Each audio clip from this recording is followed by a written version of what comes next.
Beshtasi 160 ming. Buxorolik bitta klientim mana shunaqa 5 ta abadokni tanladilar. Men ularga yasab berdim. Skidka narxda albatta. Birinchisi mana shunaqa pushti rangdagi juda ham chiroyli bo'lgan abadogimiz juda ham chiroyli turadi. Ikkinchisi mana shunaqa qora rangdagi gullar va toshlardan tashkil topgan abadog.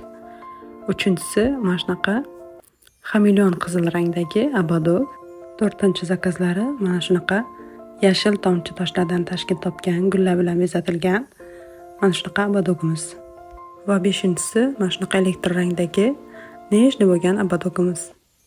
Har bitta abadogimizni yasab bo'lgandan keyin klientimiz ziraklari bilan qilib bering deganlari uchun qo'shimcha 25 ming to'lov qilganlariga mana shunaqa har bitta abadogga tushadigan qilib mos qilib ziraklari bilan yasab berdim. Nima deb o'ylaysizlar? Puliga arziydimi? Kommentariyada fikrlaringizni kutib qolaman. Bemalol zakaz qilishlaringiz mumkin.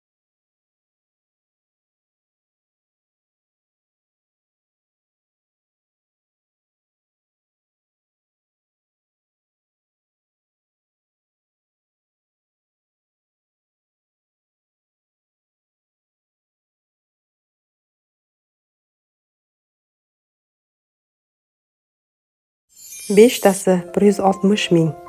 Buxorolik bitta klientim mana shunaqa 5 ta abadokni tanladilar. Men ularga yasab berdim. Skidka narxda albatta. Birinchisi mana shunaqa pushti rangdagi juda ham chiroyli bo'lgan abadogimiz juda ham chiroyli turadi.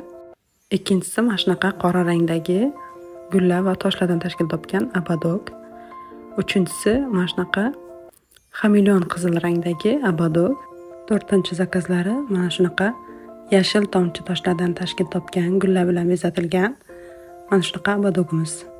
Va beshinchisi mana shunaqa elektr rangdagi nejniy bo'lgan abadogimiz.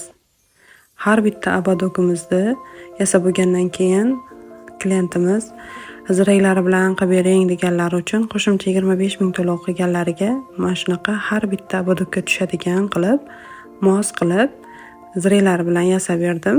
Nima deb o'ylaysizlar? Puliga arziydimi? Kommentariyada fikrlaringizni kutib qolaman. Bemalol zakaz qilishlaringiz mumkin.